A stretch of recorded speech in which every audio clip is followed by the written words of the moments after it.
Shit, bro. All right, is that better? All right, yo, I don't know what the fuck, dude.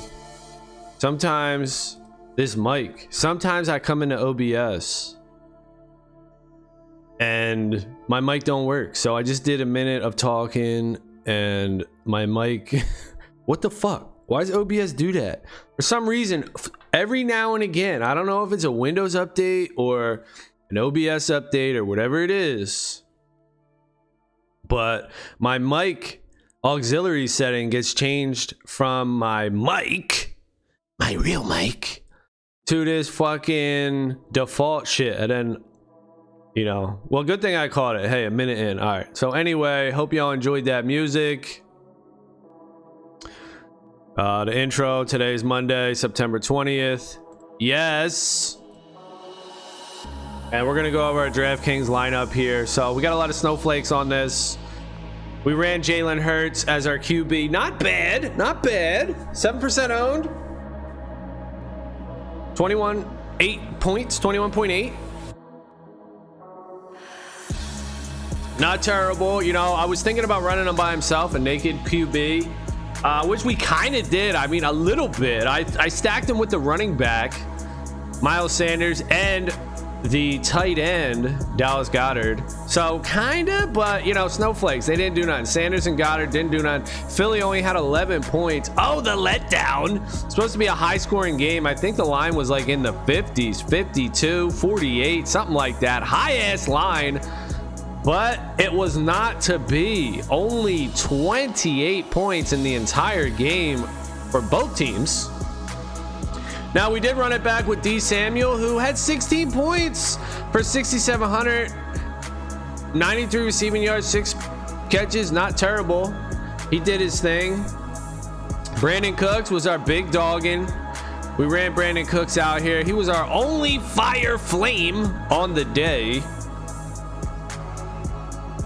And maybe I should have run Tyrod Taylor. I had multiple lineups. I actually did run Tyrod in another lineup. So, yeah, look.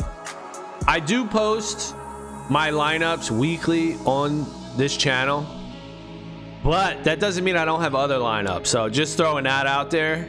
So I don't want to hear shit if I win the millie and it wasn't my live lineup. Hey, it's all fucking gambling, bro. We're all here fucking throwing our hat in the fucking ring and trying our best here. So yeah, you know, I threw another lineup in there. Didn't cash on either one of them though. So week 1, 120 points. This week, 111 points. Yeah, no cash for us. We are down $60 on the season. 2 weeks in and we are down $60. I think I'm gonna keep a running total of that. It's just work, you know, it's just more work. So do I really want to do that? I might. Keeping track of shit, and then as time goes on, you're just like, ah, fuck it, right? Oh well, I lost it. So whatever. So that was our team. We ran it back with Russell Gage, who was 1% owned. I mean, that was our big ticket guy. That was our millionaire maker winner right there. He was going to propel us to the top. If all my other players worked out and had decent to good games, I mean, I pretty much needed double the points here, but if they would have all worked out, you know, Russell Gage, if he would have had 30 points or something like that at 1% owned, that would have been the difference maker right there. So I'm happy I did put Gage in there, seeing that he came out 1% owned on the week. That's good. And Robert Woods, you know, 12 points, not great either. I thought he was going to do good. Cooper Kupp had like a 30-point game. He fucking blew the roof off the place. So that's where that went. I don't know what's going on with Robert Woods, but I'm still not going to give up on him. I'm probably going to play him again next week, which coming up on Friday, I'll make my video for that as well. And I'm probably going to play Robert Woods, you know, looking for those sleeper dudes. And Atlanta, too, you know, trying to... I'll probably play the number 1 receiver on Atlanta. I don't know. I'm going to have to look at the target share and see how that goes. And then we got this dude, Harris. I think it's Najee Harris. 21% owned, so really high owned. People were definitely on that dude. 21%. Yee! People are definitely on a Najee Harris, dude. 19 points. He had a receiving touchdown. Didn't really do much, though. But 6,319, I think that's decent.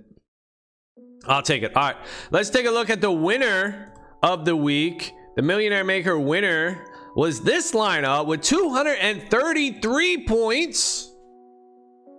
Crushing it. Cooper Kupp, you see, they ran a Tom Brady, Rob Gronkowski stack here.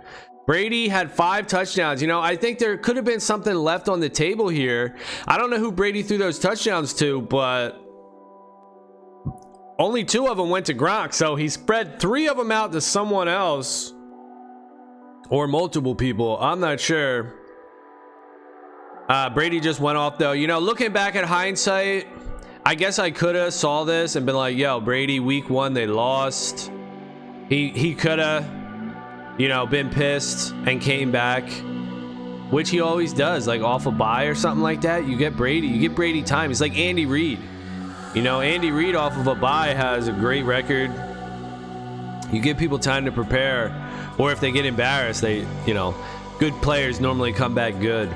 Now, Derrick Henry, here is somewhat of a surpriser. 50 points. Man, I was thinking Seattle, don't run him against Seattle.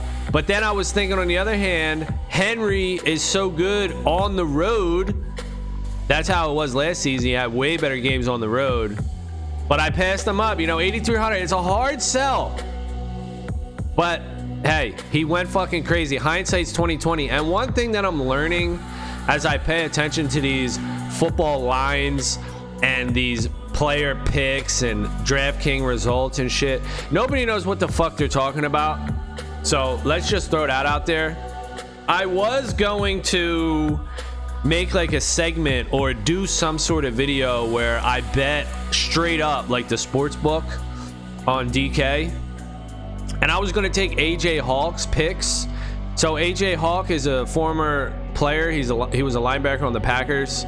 I don't know if he played for anybody else, but I know he's on the Packers. And he's on this Pat McAfee show, who was a kicker. Was he a punter? Nah, he was a kicker.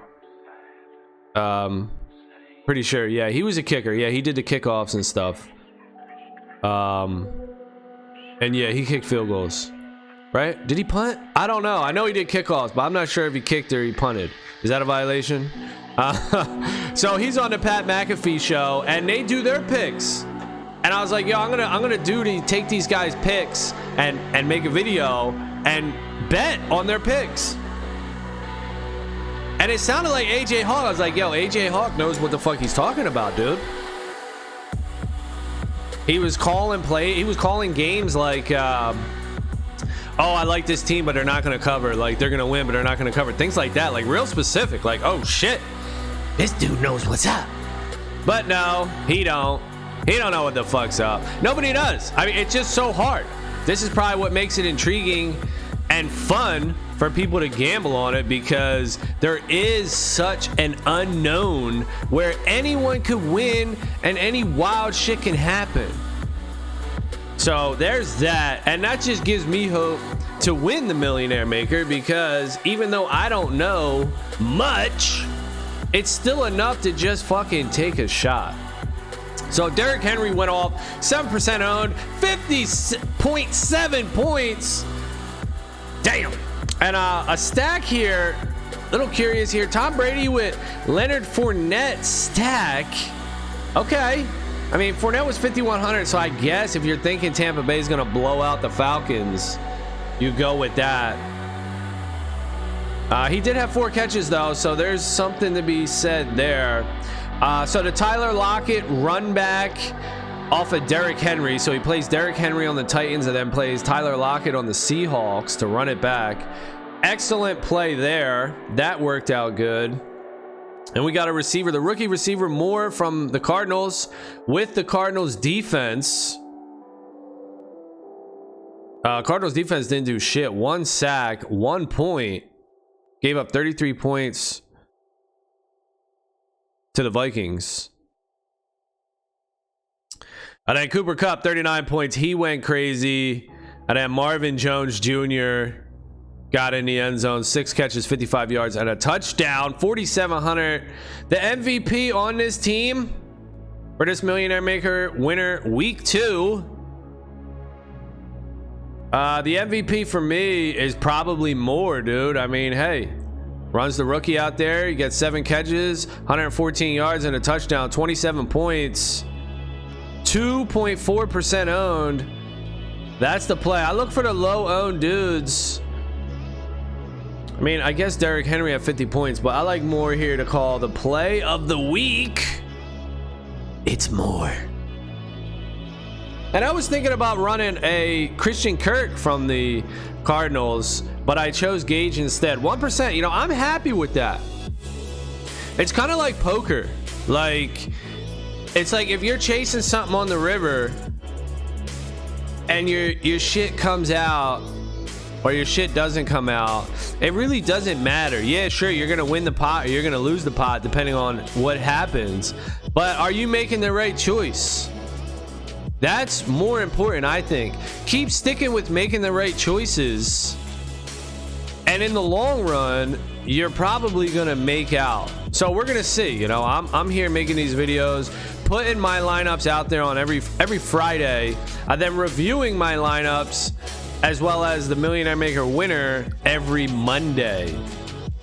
It's fun, it's exciting, it gives you something to do, it gives you something to look forward to, even though it might be a bit of a long shot. It is a shot.